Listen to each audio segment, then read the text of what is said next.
are the chords for the Joy to the World. G,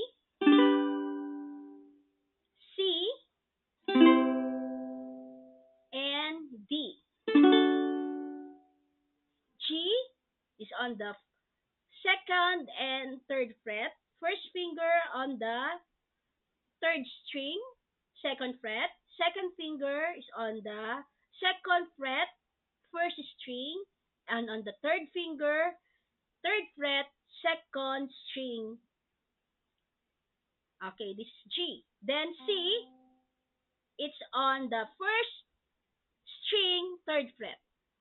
Then G is on the second fret, fourth string, third string, and second string. This is D.